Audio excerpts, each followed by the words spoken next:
రాబోయే 25 ఏళ్ల భవిష్యత్తు అవసరాలను అంచనా వేసుకుని గ్రేటర్ హైదరాబాద్ సిటీలో మంచినీటి సరఫరాకు సరిపడే మౌలిక సదుపాయాల ప్రణాళికను తయారు చేయాలని ముఖ్యమంత్రి రేవంత్ రెడ్డి జలమండలి అధికారులను ఆదేశించారు. గ్రేటర్ హైదరాబాద్ సిటీ విస్తరణను దృష్టిలో పెట్టుకుని 2050 సంవత్సరం నాటికి పెరిగే జనాభా అవసరాలకు సరిపడేలా ఫ్యూచర్ ప్లాన్ ఉండాలని దిశానిర్దేశం చేశారు. ఇక ఇంటింటికి తాగునీటితో పాటు సీవరేజీ ప్లాన్ను రూపొందించాలని, అవసరమైతే ఏజెన్సీలు కన్సల్టెన్సీలతో అధ్యయనం చేయించాలని అన్నారు. ఇక ప్రస్తుతం హైదరాబాద్ సిటీలో ఉన్న జనాభాకు సరిపడే తాగునీటిని సరఫరా చేస్తున్నామని, మొత్తం 9,800 కిలోమీటర్ల డ్రింకింగ్ వాటర్ డిస్ట్రిబ్యూషన్ నెట్వర్క్ ద్వారా 13.79 లక్షల కనెక్షన్లకు నీటిని సరఫరా చేస్తున్నట్టు సీఎంకు అధికారులు నివేదించారు.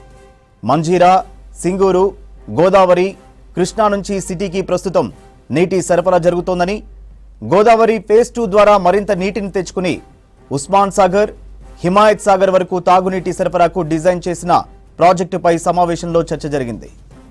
హైదరాబాద్ తాగునీటి అవసరాలకు నిర్దేశించిన గోదావరి ఫేజ్ 2 ప్రాజెక్టుకు మల్లన్న సాగర్ నుంచి నీటిని తీసుకోవాలా, కొండపోచమ్మ సాగర్ను నీటి వనరుగా ఎంచుకోవాలా అనే అంశంపై సమావేశంలో చర్చించారు.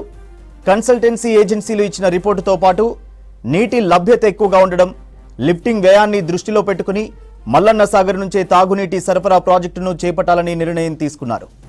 జలమండలి తమ సొంత ఆదాయాన్ని పెంచుకునే మార్గాలను అన్వేషించాలని, అందుకు అనుసరించాల్సిన విధానాలను అధ్యయనం చేయాలని సూచించారు.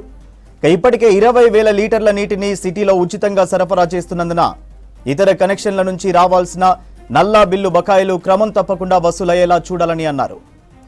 మంజీరా నుంచి 1965 నుంచి సిటీలో పలు ప్రాంతాలకు నీటిని సరఫరా చేస్తున్న పైప్ లైన్లకు కాలం చెల్లిందని, దీంతో రిపేర్లు వస్తే దాదాపు 10 నుంచి 15 రోజులు నీటి సరఫరా నిలిచిపోతుందని అధికారులు సీఎంకు వివరించారు.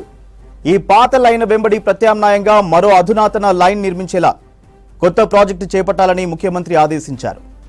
అవసరమైతే కేంద్ర ప్రభుత్వం అమలు చేస్తున్న జల జీవన్ మిషన్ ద్వారా నిధులు తెచ్చుకునేందుకు వీలుగా ప్రాజెక్టు రిపోర్ట్ తయారు చేయాలని ముఖ్యమంత్రి ఆదేశించారు.